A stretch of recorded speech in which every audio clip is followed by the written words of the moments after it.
Hi everyone, glad to see you all online here today and welcome to the second webinar session, Updates on Labor Laws and Jurisprudence, organized by the People Management Association of the Philippines, or PMAP, and the Certified Digital Marketer Program by the International Institute of Digital Marketing.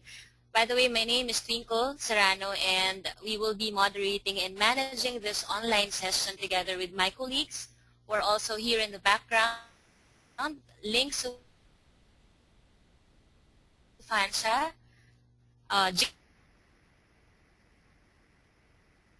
James Lizardo, and CDMI IDM. And before we give a brief introduction about the organizers and speaker, I will be giving you a quick walkthrough of the GoToWebinar tool for the benefit of those who are not able to have a tech test yesterday. Alright, to start, this is your viewer and your control panel. As you can see, at the left panel is the presentation of our speaker. And at the right is your control panel, which you can use to interact with me and the other organizers, and with the speaker as well. Alright, so guys, if you can't hear anything at this point, feel free to contact us at the following numbers, or at these following numbers. If you're a smart user, please contact us through 0947-576-1717, or you may contact 0927-326-2370 if you're using Globe.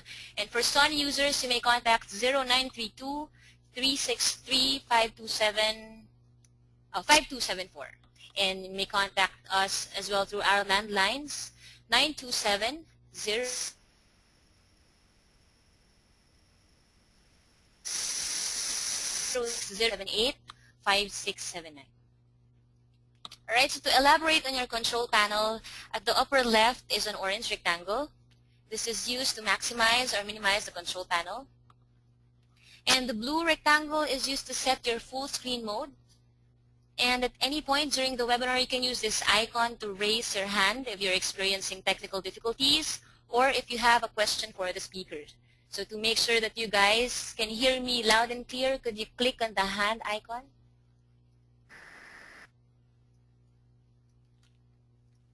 Alright, very good. So the green icon below the hand is your mic status. You should have your speakers and microphone enabled. But like right now, we usually set all participants in mute mode or listen-only mode while the speaker is talking. You can use a chat box if you have a question or if you want to send a message to the organizers. And to tweak your audio, click the audio setup link and another window will appear where you can by clicking on the drop-down menu, and that goes the same for the speaker setup also. To make sure that your mic is working, the bars beside the mic icon should have green lights going back and forth once you start talking. And to test your speakers, click the play sound button and you should hear a sound. You can adjust the volume level by dragging the lever. And for Mac users, please check out this screenshot. Alright, and to test your connection speed, click File, and then click Preferences, click Connection, and then click Test Connection. So again, do not forget that this session is dependent on bandwidth connection. So we recommend that you stop downloading, close multiple browser windows, chat windows, or anything that will affect your bandwidth. Again, if you can still hear anything at this point, feel free to contact us at these following numbers. Alright, so do you guys know how big the audience is this afternoon? There are actually 146 participants who are all online right now and all eager to learn. So some of you are even attending with a few colleagues, listening in one computer device. And since you already know how this tool works, we would like to ask you a question.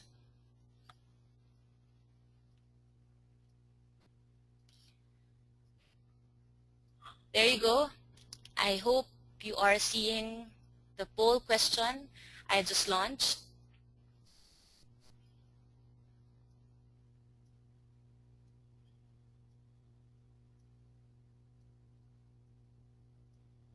How many are you at the moment attending the webinar or attending the session?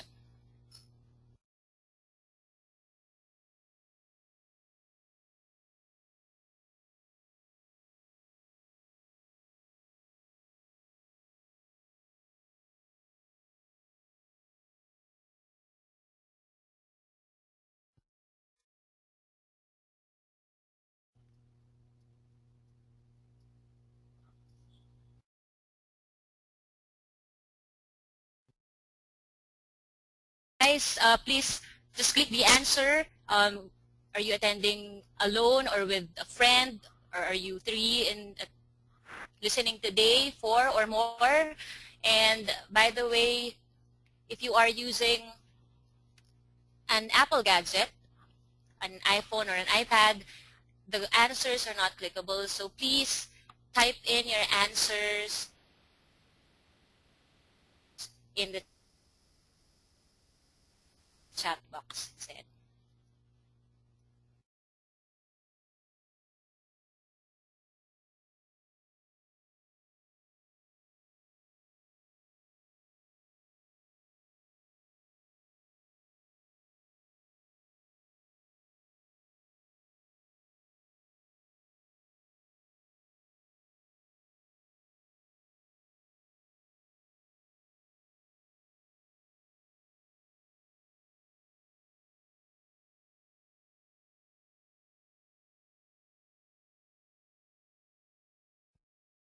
All right, I will now close the poll question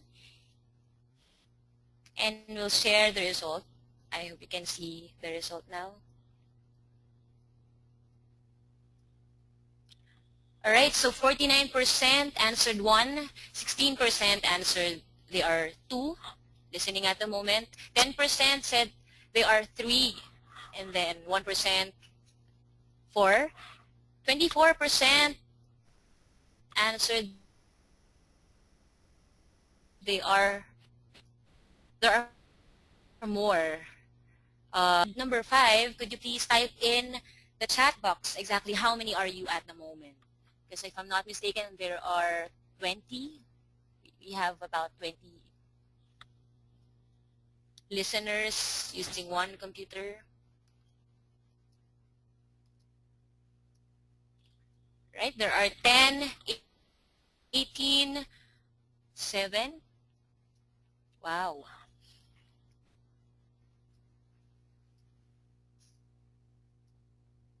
5 for Star Cruises, 6.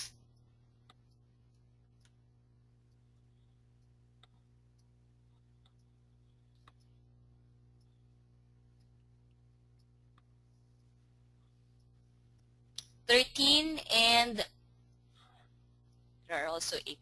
Right, thank you very much, guys, for participating in our first poll question. So, all right.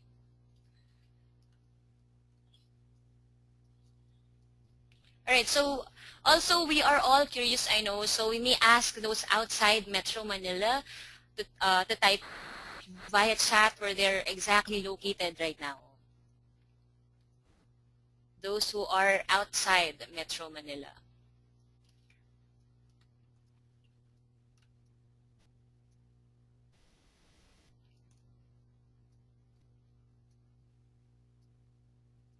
Because the last time we checked, we have a registrant from Baguio and Cagayan de Oro.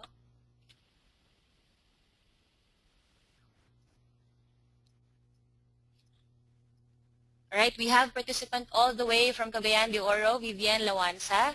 Hi. We also have from Laguna, Batangas, Mandaue City, Cebu. Wow. Hello, Frederic.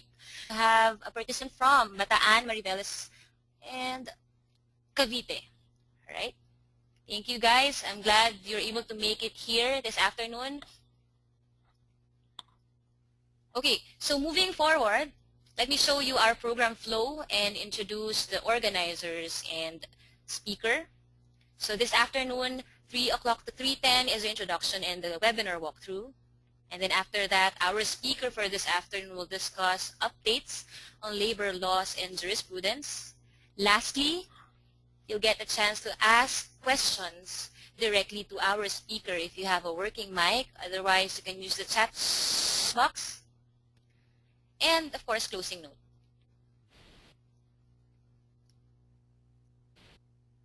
All right, to introduce the organizers, the People Management Association of the Philippines is a premier organization of HR professionals and people managers, which is strictly a professional, non-stock, not-for-profit organization of over 1,800 member companies and individual management executives engaged or interested in human resource management, or HRM, and industrial relations, or IR work.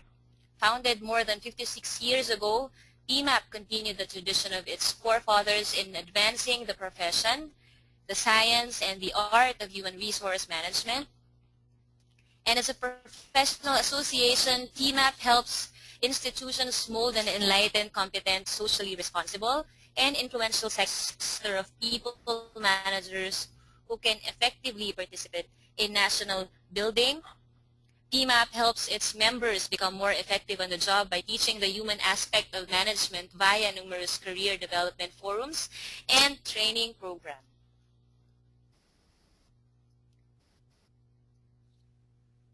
All right, the Certified Digital Marketer, or CDM program by the International Institute of Digital Marketing is a professional certification course designed for on-the-go marketers and businessmen built on both managerial and technical points of view. It's a full online course so students can choose to learn anytime and anywhere. They may be at their own preferred pace. And there's also a face-to-face introductory sessions too for each module of the program, available to students who would like to get a helicopter view of the subject and interact with a featured subject matter expert. The Certified Digital Marketer Program, or CDMP, is recognized and supported by the Ateneo de Manila University and De La Salle University, also Ateneo Java Wireless Competency Center, or AJWCC, and the Global and Local Advisory Board members.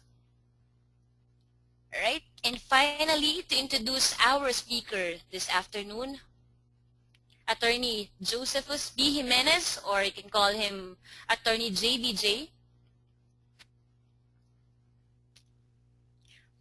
Formerly is Undersecretary of DOLE in 2002 to 2005, Labor Attaché 2 in Malaysia, also in Kuwait and in Central Taiwan, OIC Executive Director at National Maritime Polytechnic. And in the private sector, he was the Vice President of HR and Legal, Pepsi Philippines, Director for Labor and Employee Relations, AVP, San Miguel Corporation, Employee Relations Manager and Senior Labor Attorney of Petron and PNOC Group of Companies, Oil, Transport, and Energy,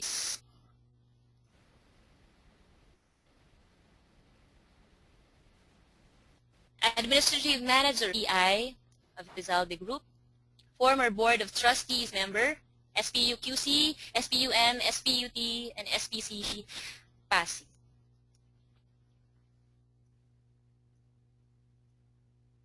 In DOLE and NLRC before, he was a labor arbiter and chief information officer, chief and complaints and action unit, med arbiter of labor regulation officer, and court interpreter at Cebu City Court. And he has written 2 books, book 1, second edition, The 8 Secrets for Success in Leading and Managing People Through Employee Discipline. Please all welcome Attorney Josephus B. Jimenez. So I'm going to... Hi, good afternoon. Turn the presentation rights to Attorney. Yes, good afternoon, ladies and gentlemen, and our participants online and those who are here live. Thank you for this opportunity. Today, we're going to discuss important Supreme Court decisions about the exercise by management of its prerogatives from hiring, transferring, promoting, laying down of policy, discipline, and dismissal of employees. As we all know, the Supreme Court is the final arbiter of all labor disputes in the Philippines. And so today, before discussing the cases in details, I would like to give you an overview of 10 Supreme Court decisions decided this year. And these cases includes cases involving hiring and dismissal of employees, and also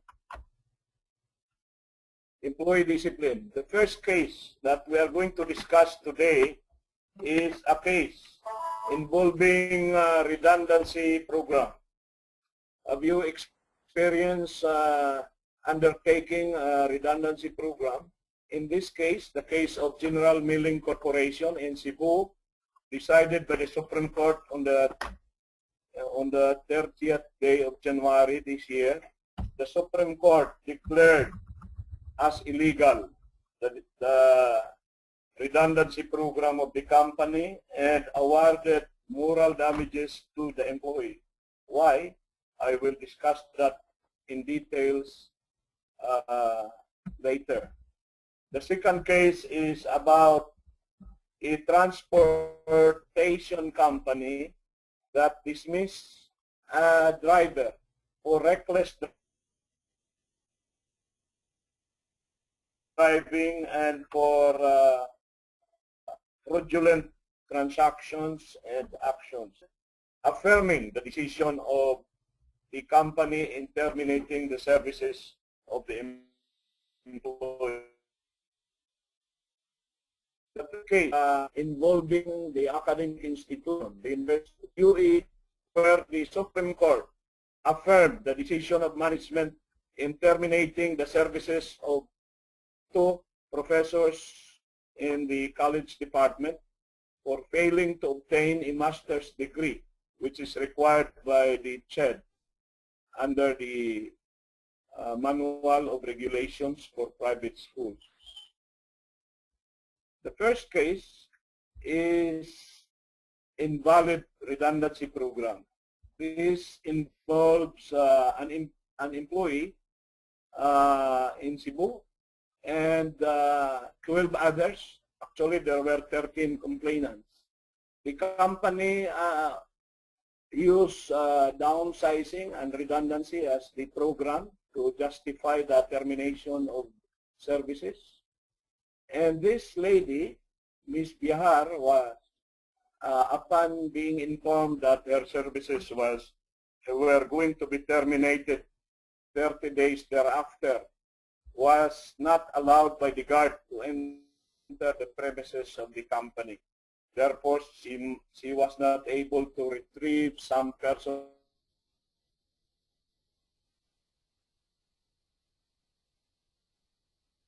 belongs to sign a prepared application for retirement benefits. She refused to sign the documents because she did not apply for retirement. The separation was upon the instance of management. And she also refused to accept the check that was prepared and presented to her as payment of separation pay. The labor arbiter, when she filed a case, decided that management was correct, that the dismissal or the termination was right. But the NLRC on appeal reversed the decision of the arbiter, and the NLRC, stand corrected, affirmed the labor arbiter. It was the Court of Appeals that reversed the decision of both the arbiter and the NLRC. The Court of Appeals decided in favor of the employee, declared the termination illegal, and awarded reinstatement, full back wages and damages. The Supreme Court affirmed the decision of the Court of Appeals. Now, ladies and gentlemen, let us examine the pronouncement of the Supreme Court. The Supreme Court said, giving us a lecture on the provision of Article 283, Book 6 of the Labor Code. And one of the things that was highlighted here is good faith in abolishing redundant position.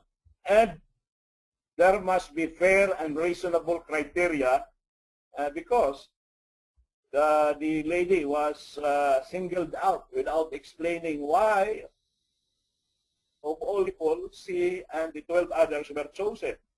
There was no basis whether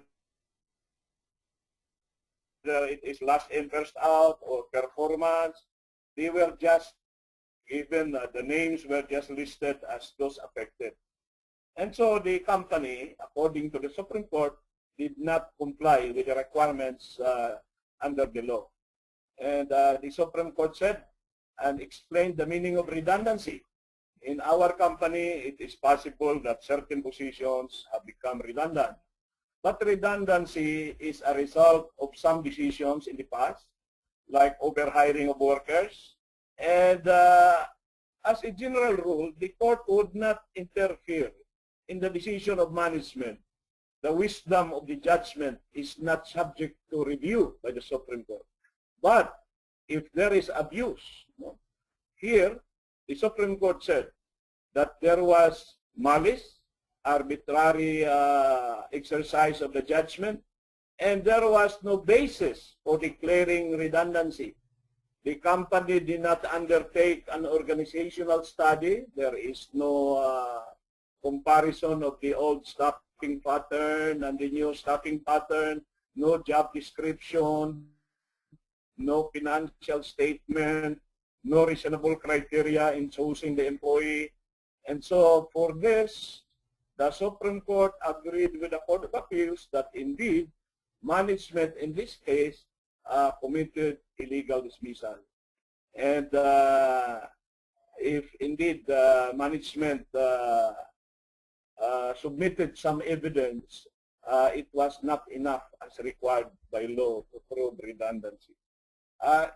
All of us who are HR practitioners should be very careful because this involves the livelihood of our people. And we say that there is financial difficulties, but we do not produce a financial document, which the law requires to be audited by an independent financial auditor. And the claim, therefore, would have no basis. And requiring the employee to sign an application for retirement when in fact there was no such intent on her part is even an evidence that there was no redundancy. Because if there was redundancy, why was there a need for application for retirement? This was just an afterthought that was designed to cover up for the mistakes perhaps that were committed. No? With all due respect, I have a higher respect to this company. I know the people there, but in this case, I agree with the Supreme Court that redundancy was in fact not proven. And because of this, the Supreme Court awarded, agreeing with the Court of Appeals, not only back wages and reinstatement, even moral damages and exemplary damages. Why? Because of bad faith, fraud. The act was oppressive to labor, and it is contrary to morals, good customs, and public policy. And in addition to moral damages, to serve as an example to others, the Supreme Court also awarded exemplary damages. Well, the amount is immaterial, but you know, for an HR department, for instance, or a company to be considered by the Supreme Court as having committed this act in an oppressive or malevolent manner would not be a very good picture that we are portraying for HR. Like, you know, barring the employee from entering the premises of the company, even before the effectivity of the separation. And second, pressuring the employee to sign documents which were prepared by management. And third, this is the worst. After redundancy, there was hiring of new employees. So how could you justify that you have an excess employee when you hire new employees? You might say that, you know, his skills are not the one needed by the company, but she should be given the first crack. She should be given a chance to develop her skills to qualify for the new requirements. But there was no evidence to that effect in this case. And therefore, the employee was deemed to have been suffered from this, you know, mental anguish, besmirched reputation, serious anxiety, wounded feelings, sleepless nights, which are all indications for moral damages. Even the superior expressed just a shock and said, I didn't know that you will be included. Can you imagine? Immediate superior. So maybe management must really sit down together and reflect on the implications of this case. This is a very serious matter. So that is the first case. So we will now ask the first question. No?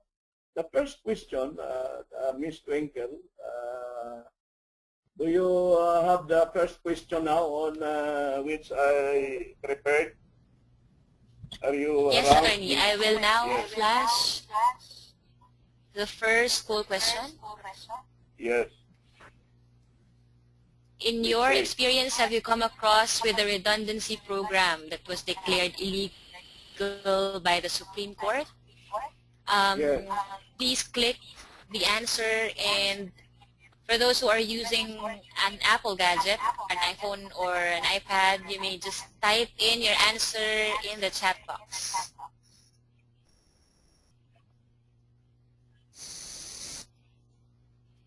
So while they are answering questions, can we proceed to the second case in the interest of time? Your Honor.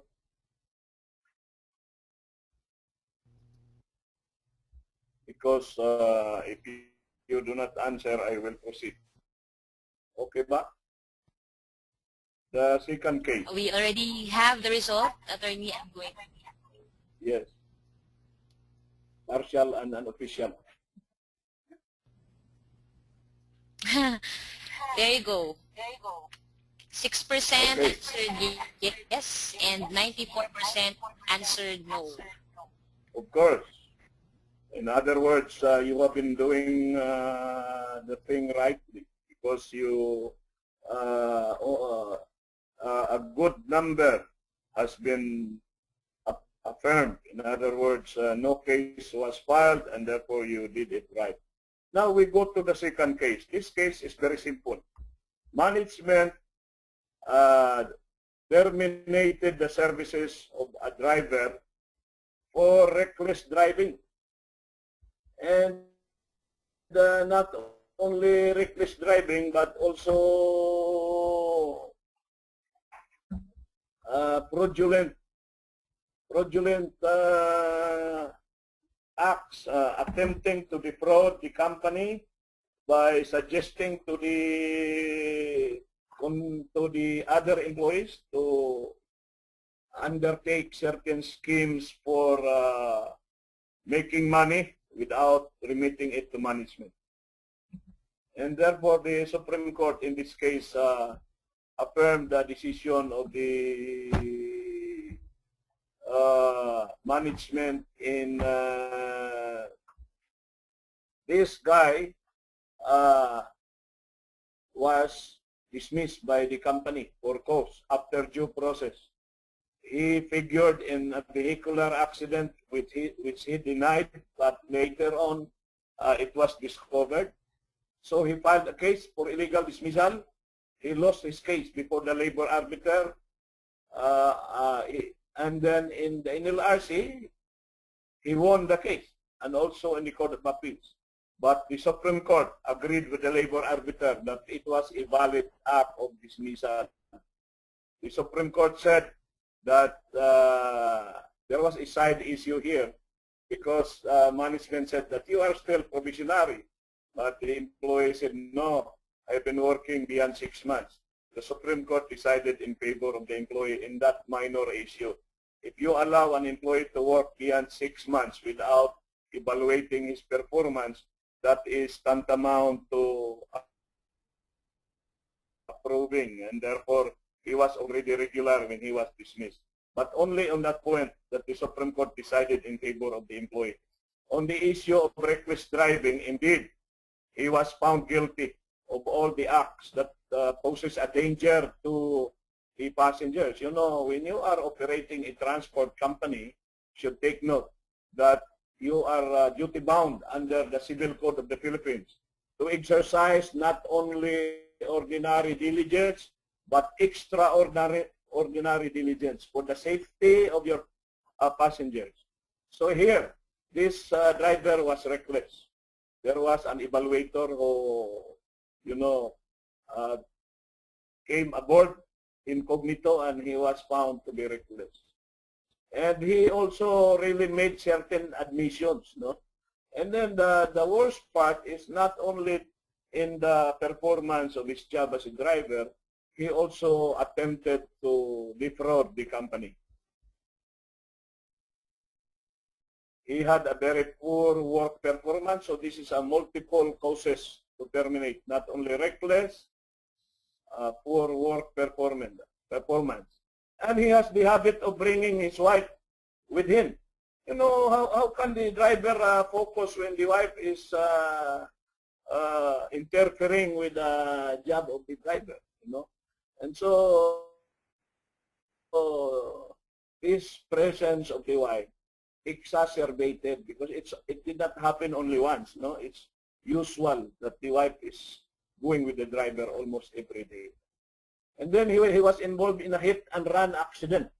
And this, he tried to hide this, but the insurance company sent a formal letter demand to the company to pay. No? So how can you deny a documentary evidence with police report identifying the plate number of your vehicle, and then identifying the time where you were the one driving the vehicle? That's it's difficult to disprove that. And the serious misconduct here is, you know, picking up strangers in the middle of the road, no, reckless driving, and all this tendency to speed up, trying to race with other cars and other vehicles. All this, and coupled with past records, will justify the termination of these services. So this case is very easy to decide. Under Article 282 of the Labor Code, there was just cause. Management followed the due process under Article 276. Article 283, here management was faithfully following. So whoever is the HR of this company, I salute you. I hope you are a member of PMAP, because if you are, then I want to meet you and congratulate you personally. Now we will now ask the next question. The next question, Ms. Twinkle, please post the second question, which is, All right. to your mind. We're now on to our second poll question. To your mind, is reckless driving by a company driver tantamount to a just cause? Okay. Our question is very easy. Yes or no? Right minus wrong. Right, we already have the result. Very quick, huh? Right, You are 98% using the people's said machine? yes. And 2% said no. Okay. For those who said no, I will tell you why you said no. Maybe you are a driver yourself. Okay, now we will go to the third case. Well, I hope that among the participants today, there are those who represent the academic community. Because this case involving the UE is landmark case. Landmark, because, you know, why it is landmark? Because it resolves a very important issue in the academic institution. Now, the question is, if you have a teacher or a professor in the college department, say for instance, Professor Torok Florentin or Professor Ernie Cecilia, or they are teaching in the university for 10 years, but they did not obtain master's degree. Now, under the labor code, the probationary period is only 6 months. But under the manual of private schools, you must have 6 semesters, which is 3 years. And you must have satisfactory performance for 6 semesters, and you must be full-time. So if you are only part-time or short-time, you cannot be regular, you cannot obtain status. So in this case, this case is decided by the Supreme Court in favor of the university. Even if there was a collective bargaining agreement between the faculty association and the university, which tried to extend the time within which the faculty can comply. You know, there are many faculty members who are already very wise because they are already 75 years old.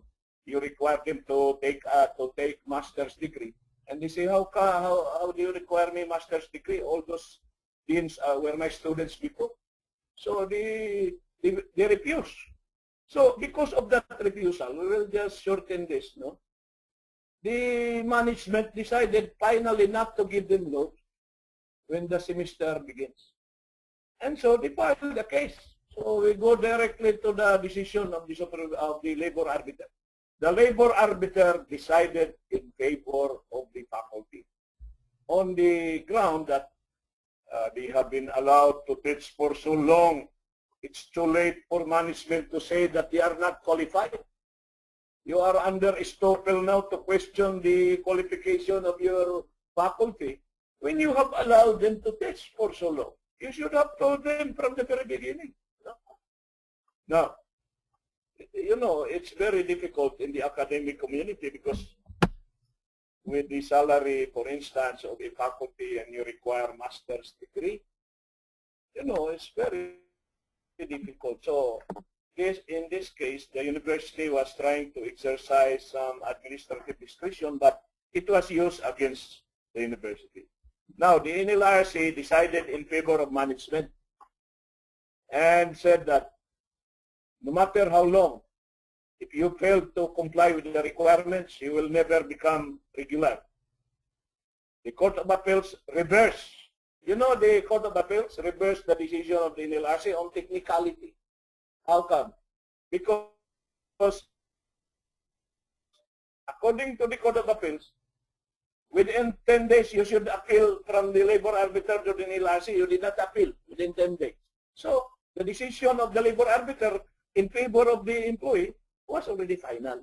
But the Supreme Court did not agree with the Court of Appeals. Supreme Court said that is a technicality that should not be used against management because this is a very substantive issue. These 2 ladies did not attain regular status. And so the Supreme Court decided in favor of the administration and finally said that all faculty members must comply with the manual of private schools. Because there is a debate. Which will prevail? The labor code or the manual? The labor code is a law. The manual is only prepared by the CHED. Is the CHED equivalent to Congress? Can CHED amend the law? Of course not. As a general rule, no. But here the Supreme Court said that this is a valid exercise of delegation of legislative power. So, to shorten our proceedings this afternoon, in the interest of time, the conclusion is, if there is a requirement by management which is not contrary to law or public policy, you comply. If you cannot comply, then you resign, retire, because you cannot question the decision of management, which is only in compliance with the law. See, government regulation is desirable, according to the Supreme Court, to protect the students, because, you know, tuition is very high, and then we have teachers who are not qualified. Of course, me as an experienced faculty member since 1969, I believe there are really good professors who do not have master's degree. But there are also people who have master's degree who cannot really teach. But since this is a requirement, we cannot impose our own opinion. We have to follow the law and the regulation. Okay? So now we can pose the third question, Ms. Twinkle.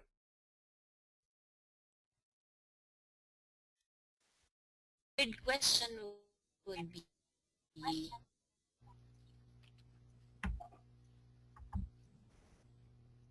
I hope you are seeing the third question on your screen now. Do you agree that the Manual of Regulations for Private Schools is superior to the Labor Code on matters of faculty employment?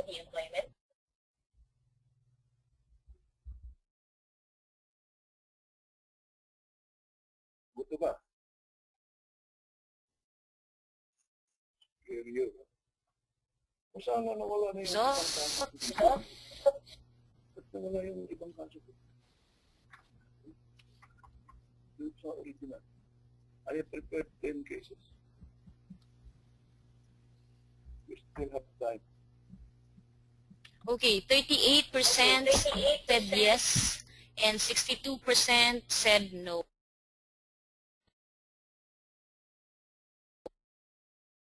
That, attorney?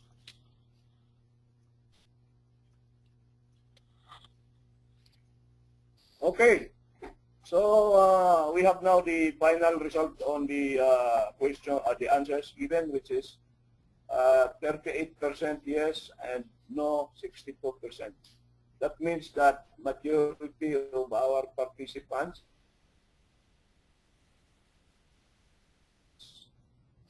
do not agree that there is a law higher than the labor code on matters of employment. Okay, but in the case of private schools, we have, because this is a special law, no? In statutory construction, when you study law, the special law will prevail over the general law. But since this is a manual prepared by CHED, the question is it really a law? It is just a regulation. The word law is interpreted by the Supreme Court to include not only administrative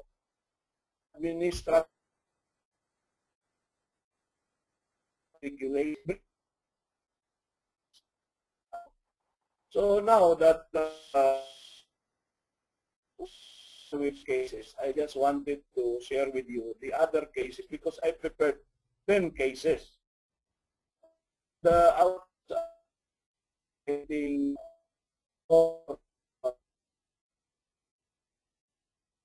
very and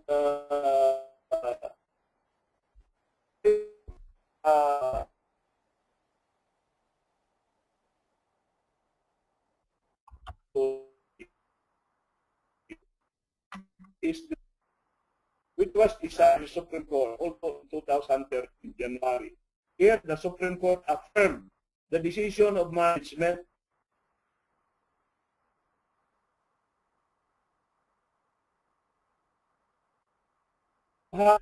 is higher from the outside, higher from inside.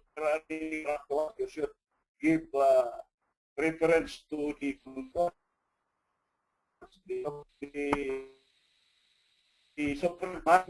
the freedom to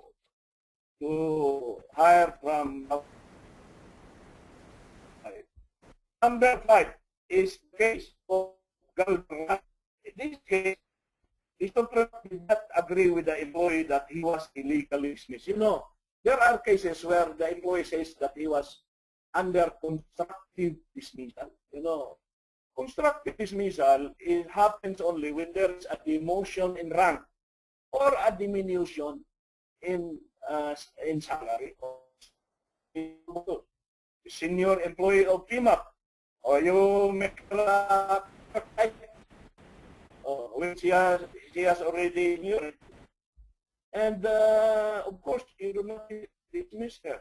But that act is tantamount to dismissal. Now, in this case of Galderma, the employee voluntarily resigned. And there was no constructive dismissal because there was no demotion, there was no diminution. So management won this case. The next case is very important. Why? This reiterates the principle that employees who join an illegal strike, if they are union officers, they lost their employment. But if they are union members, they can only be suspended, but they cannot be dismissed. We have a distinction. Under Article 263, Paragraph G of the Labor Code of the Philippines. Now, the next case is voluntary resignation, not constructive dismissal. Well, this sometimes the management prepares already a resignation that they ask the employee to sign. That is not a good practice because that will be involuntary resignation. It's better if the employee resigns in her own handwriting, in her own language, make her make the decision without interference by management.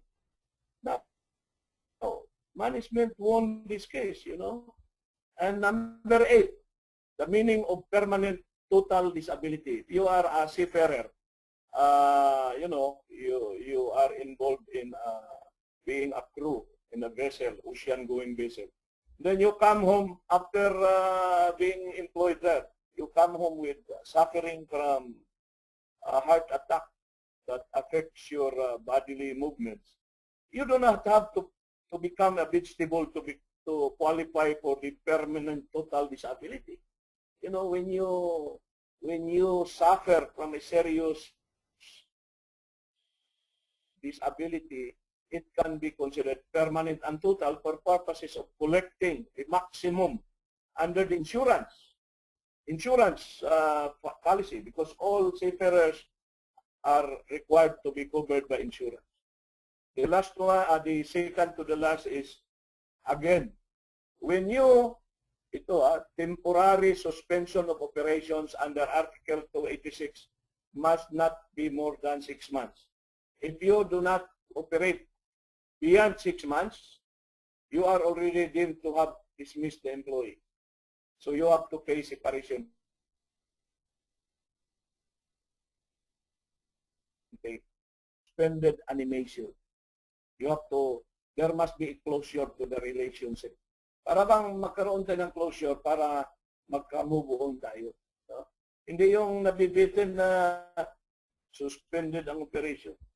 Lastly is the transfer of employees from one department to another is a valid management prerogative.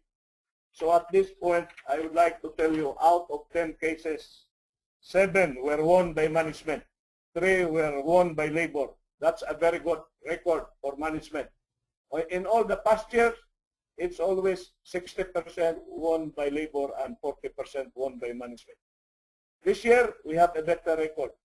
So I hope that we can continue this. You come to PMAP so that we can share all our programs with you and we improve our batting average. Thank you. And any question, we still have time to entertain.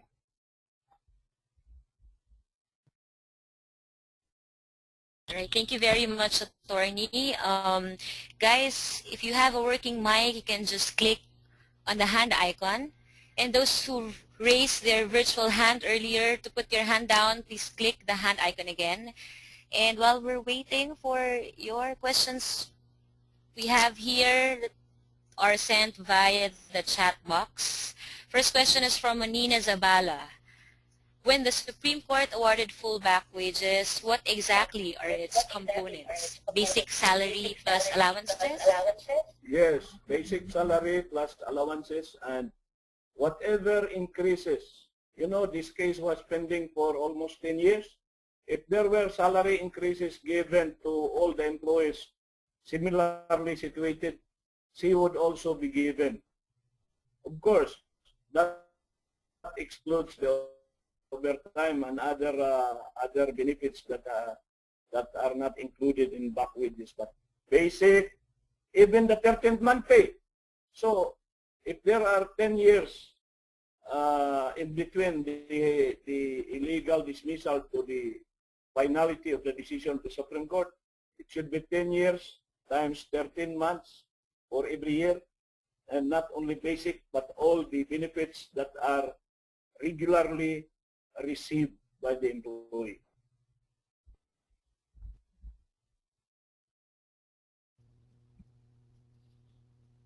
All right. Thank you very much, Manina, for asking.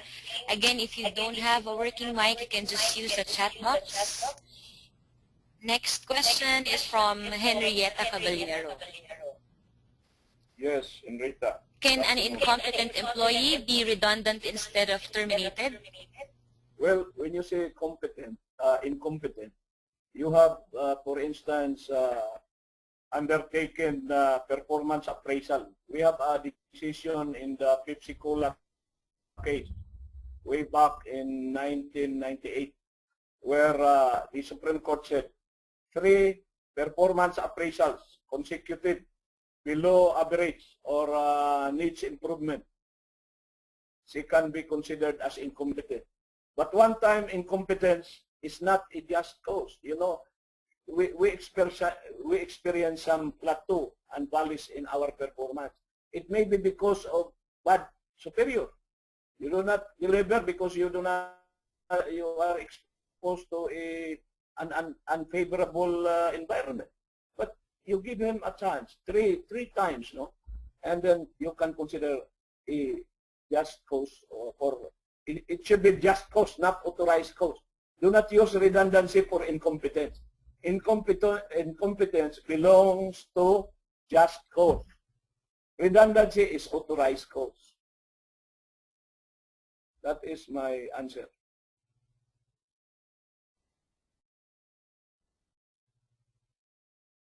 Minsan kasi pinaghalo-halo natin yung just cause at saka authorized cause. Kaya tayo, Efren Gaspar. Right, next question is from Efren Gaspar. What if the opening requires technical know-how and those that are subject to redundancy don't have it? You know, in the first place, you have a probationary period. During the 6-month probationary period, management must be able to determine whether or not an employee has all the qualifications in terms of skills, knowledge, attitude, habits, and all these competencies. And if you think that he is not technically competent, then within that period, that is the window of opportunity. Beyond that, now you can use the incompetence, gross and habitual negligence under Article 282. No more. If you allow an employee to work beyond 6 months, you will be under estoppel to say that he is technically incompetent. Why did you hire him in the first place, my friend? It's like marriage. No return, no exchange. But there can be annulment. But it takes a lot of efforts and expense. That's my answer. All right, thanks again, Attorney. Next question is from John Palera. For the third case, does the ruling in the UE case also apply to government or public college teachers? Well, the government is governed by the civil service rules and regulations.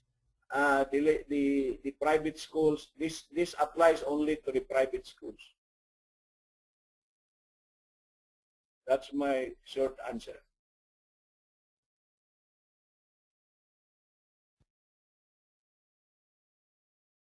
All right, next is from John Calera again. What is the latest ruling on work-related injuries? Does it involve going home from work? Yes, that ruling is a precedent since time immemorial. When you go out of your gate and you meet an accident and you die or injured, you are covered by the state insurance fund. But if you die inside your house, even if you are preparing to dressing up, that is not covered. You must make sure that you die outside your gate. No? And also, when you go home, on the way, provided that you follow the usual route. If you are working in Makati and you are from Paranaque, you must die in between. If you die in Caloocan, then the state insurance fund will not pay for that because you are not in the proper route that you should follow. You expose yourself to danger that is no longer covered by the state insurance fund. Thank you. Ganda ng mga tanong. Last two questions. Later on, we will entertain those who are raising their virtual hands and we will open their mic so they can ask questions directly to our speaker. All right, next, can you share a specific case concerning BPO or call center industry and the decision made by Supreme Court? That's from Emerlyn Espinosa. Oh, I know this lady. You know, she's a very famous lady. Hi, Miss Espinosa. You know, your industry is sunrise industry, very new. And so the Supreme Court has not yet decided a case involving your industry. However, the NLRC already has some cases of sexual harassment, cases of drug addiction, but it is not yet a precedent because it has not reached the level of the Supreme Court. Now, in one case also, spreading false rumor through the website, no? Through the internet, that was considered a just cause to dismiss, but it was at the level of the NLRC. Thank you, Ms. Espinosa.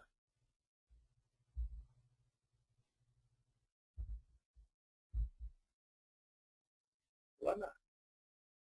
Winning percentage. What can you suggest to HR leaders? You are coming in choppy and not very clear. Kindly reiterate. Right, I'll repeat my question. Omar said, since we have an improved winning percentage, what can you suggest to HR leaders to focus on? Well, we have to continue our education among HR people, and not only HR, you know, the problem is not with HR. The problem is with line managers who make decisions without respecting the recommendation of HR. So our advocacy now in BMAP is to educate not only HR but line managers, you know, in our training programs now, under the leadership of Ms. Grace and formerly Mr. Torok. We were very active, you know, and the participants are already line people, not just HR people. This is a good news, so that they will know that to make decisions on hiring, firing, transferring, promoting, discipline, dismissal must be done very carefully. You know, these good records we have to maintain only through building up our capability, continuing to share the good news of salvation for human resources. Amen.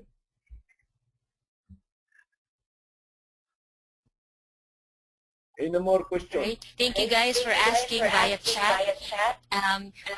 We will now, we actually have about 20 participants who are currently raising their virtual hands. So let's start with Tin Carpio. I'm unmuting your mic, Tin. I think. Hi, Tin. Can you hear me? Oh yes, I can. Hi sir. I just would like to ask if in case we laid off people due to redundancy, in how many months will we be allowed to hire people if in case the business is already starting to be successful again? You know, the law does not set a period, but there is a business cycle depending upon the nature of your business. You are in the banking industry. What is the lead time to recover? If you really suffer from serious financial problems, then you make a turnaround by engaging in a merger or a consolidation. It takes time, and although the law does not set a very clear timetable, because the lawyers, the judges, the Supreme Court would refuse to interfere in the judgment of the businessman. And this is addressed to the discretion of the business industry. But based on my experience and in my analysis, at least you allow 1 year to lapse before you hire another for the same position. If, for instance, an employee has been identified to be subjected to redundancy because she is an excess, there must be a fair and reasonable criteria in choosing her. So my answer is at least 1 year, but some other industries may take longer or shorter, but not shorter than 6 months. Okay. All right. Thank you, JBJ. Thank you. Lala ko yung boses ko. It's 4:05. Yes. Yeah. Time check, it's 4:05. So, attorney, can you entertain last two? Yes, I can stay here until 12 midnight. Because, you know, this is service, no? Okay. Right, so we are unmuting the mic of Claudette. Hi, Claudette. I think Claudette is listening with 20 board members with her. Board members, huh? Hi, Claudette.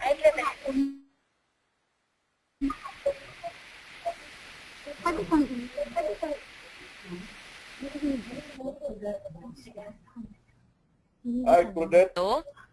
Hi. Ayan. Hi, Twinkle. Hi, Claudette. You may ask your Yes. question to attorney.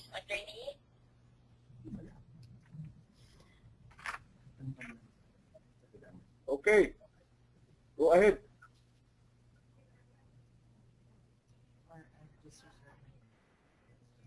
Wala na si Claudette. Yes, I'm still here, attorney. Please ask.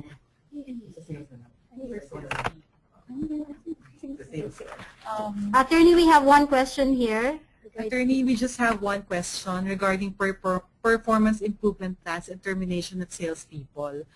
Is it all right to use as method for undergoing salespeople who did not attain their sales target for 1 year and then undergoing the performance plan for 3 months? After 3 months, if they don't achieve their target, do you think it's all right to conduct due process for termination? Okay. Can you hear me? Yes, hear we me, can hear you, Claudette? attorney.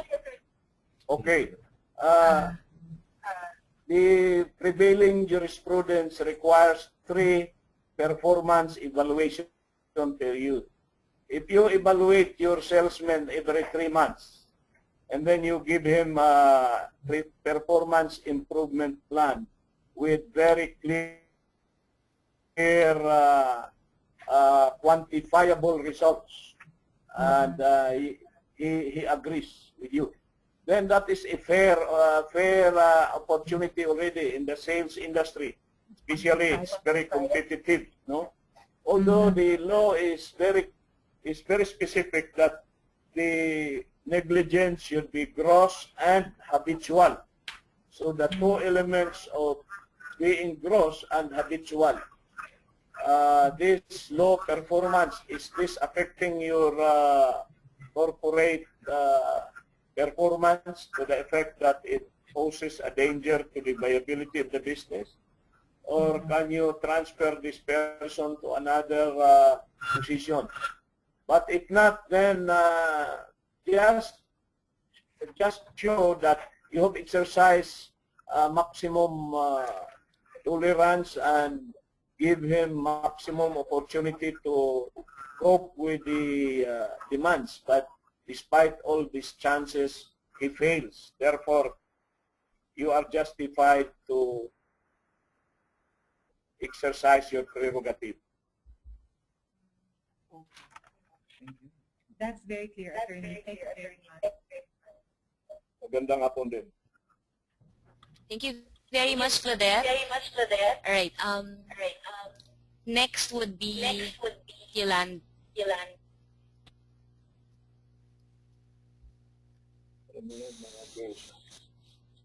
Oh, this is Jeneline Mendoza. Hi, Jeneline.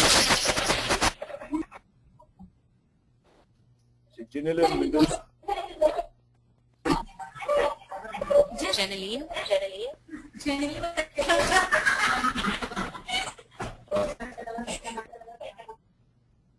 Hello. All right, let's move on to the next participant. Let's try. Guys, if you have your name, you may put your hand down by clicking on the hand icon again.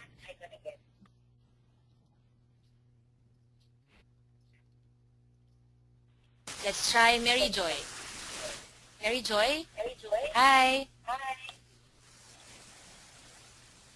Hi, Mary Joy.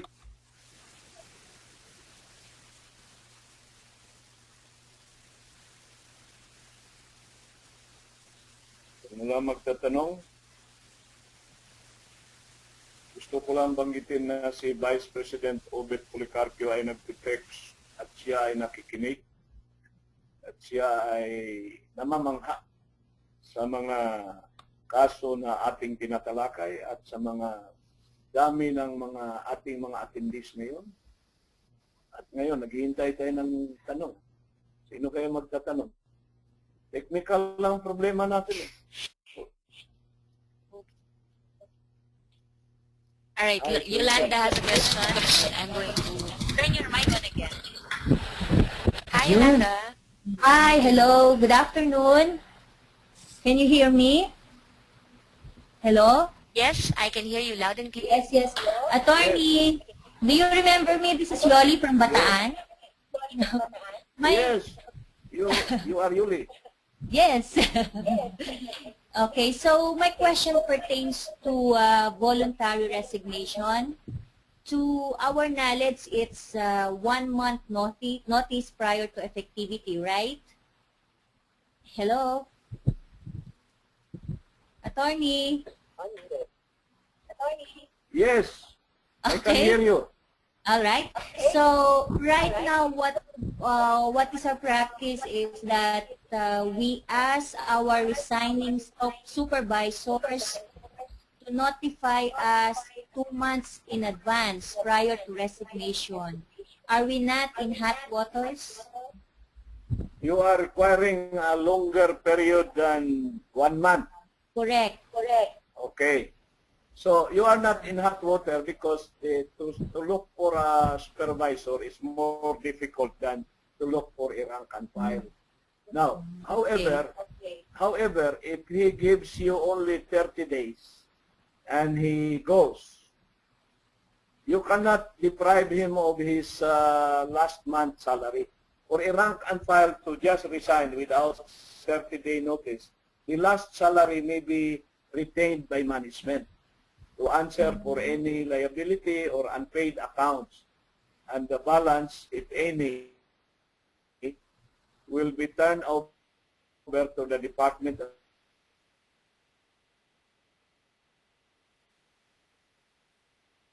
Labor. Will only comply with 1 month. You cannot impose the penalty of retaining his last salary.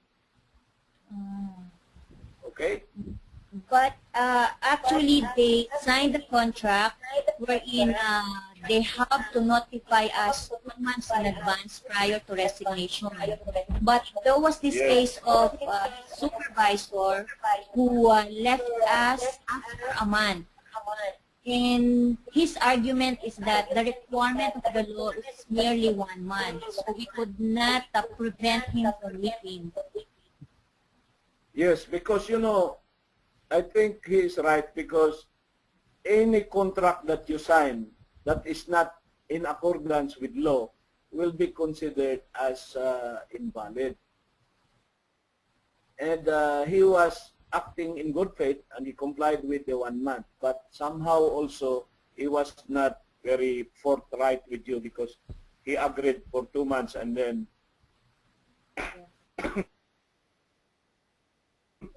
he did not comply with that. But Yes. what really is it really a very big damage on the part of the company for that 1 month period? Is it really very important? It's very difficult to replace. No? Yes, sir. Because at that time, we didn't have a replacement yet of this guy. Then in your contract, you should have stated that failure to comply with the 2 month period will entail a penalty of 10,000 pesos or 20,000. That will be allowed. For that is called the penalty clause in the contract. Penalty clause of the contract. Okay. But here, I think you do not have any penalty clause. Correct. We don't have. Yes. So next time, you put a penalty clause, just like in the BPO industry. No? I give you signing bonus. When you resign immediately, you have to return the signing bonus. You please amend your agreement to include a penalty clause. All right. Thank you, attorney.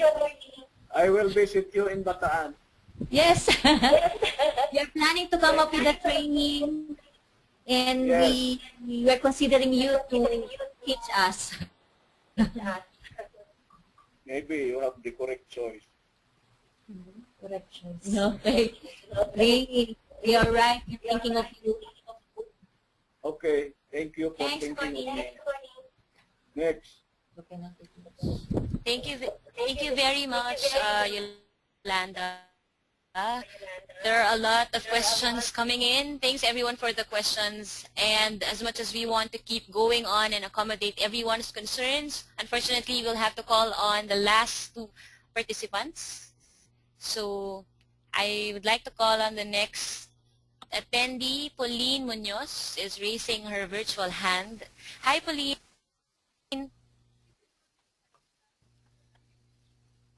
Hello.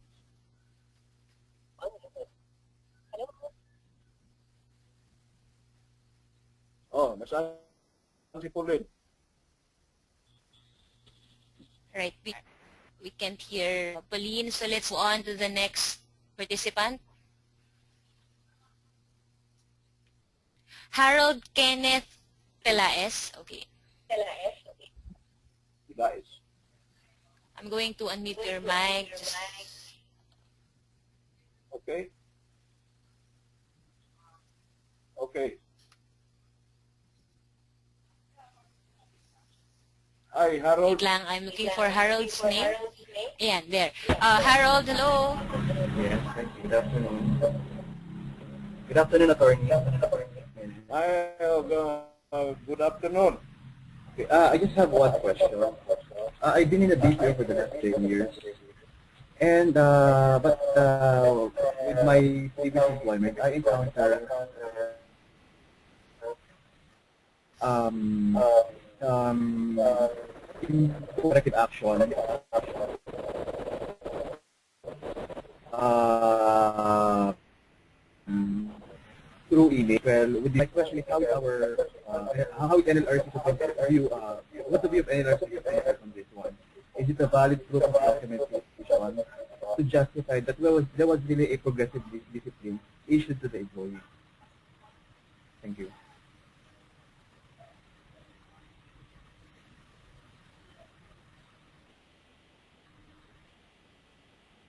Comprehend your question, Mr. Yeah, Harold, we did not get all your words, so could you please... Okay, sorry about that. Is it loud and clear already? Hello? Hello? Loud and clear. Hello? Yes. Yes. Can you hear me? Can you hear me now? Okay. Yes. Yes, my question is, can we issue disciplinary action or corrective action by email, and then of course email? So is it a valid proof of documentation already to justify the termination?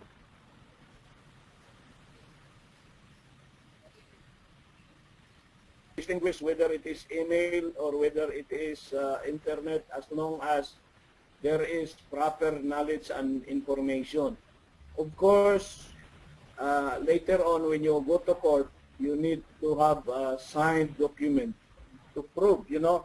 You have a way of establishing evidence through by downloading any conversation or exchange of conversation through the email, then that can be done, you know. Even there was even a case where the notice was oral. When the court believes a witness, the words of a witness is enough evidence. But for purposes of litigation as a lawyer, I would prefer really, if you did it in email, you confirm it in actual writing with signature and have it received, so that it will be easier to be established in court before the labor arbiter. Thank you, attorney. Thank you, attorney. Okay. And for Thank you very much, Harold. So thank you very much again, guys, for participating. So perhaps, attorney, you might want to let them follow you on Twitter or on Facebook so they may get the chance to have their questions answered.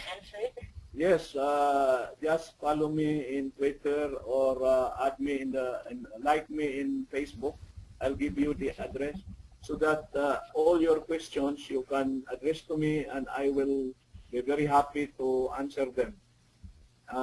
Even if the questions pertain to you as an individual or in representation of your company, the same case I will answer you. So this is my, can you see my Facebook address on the screen? And also the Twitter. I'm also going to send the URL of your Facebook fan page, attorney, via chat box. Yes, ma'am. And I will be very glad to answer all the questions. We are doing this in behalf of PMAC and as the committee chair of the IR committee with Attorney John Soniga and our DIC Bong Tamayaw, our President Grace Rongon, and our Vice President Obed Policarpio, and all our leaders in PMAC. I would like to thank you, partners, and all the participants. I hope to see you again in one of our seminars and in one of our webinars in the future. Mabuhay! Thank you much, attorney. So the link of attorney's fan page was sent via chat, and his Twitter account is ATTYJB Jimenez. So just follow him on Twitter. Thank you very much for attending this session and, of course, for participating. Your feedback and recommendations are highly appreciated. So kindly click and fill out this short online evaluation that was sent to you also via chat box before you exit. And thank you very much again, guys. After the first webinar last April 19, this is an amazing Friday afternoon of learning once again with PMAP and CDM IIDM. So let's all raise our virtual hands as a sign of our virtual applause to Attorney JBJ and the organizers. Okay, thank you very much, guys, and have a great weekend. To exit the webinar, just click on File, Exit Leave Webinar, and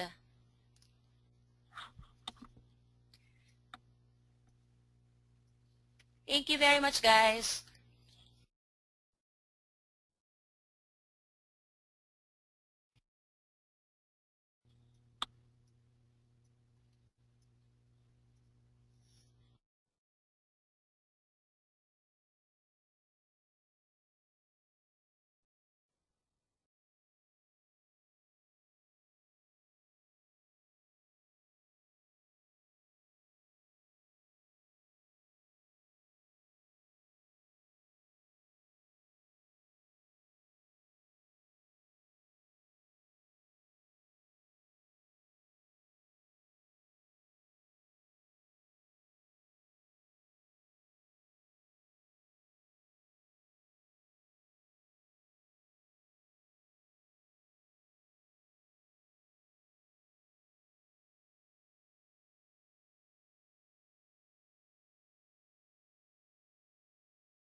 The organizer has ended the session and this call will be disconnected. Goodbye.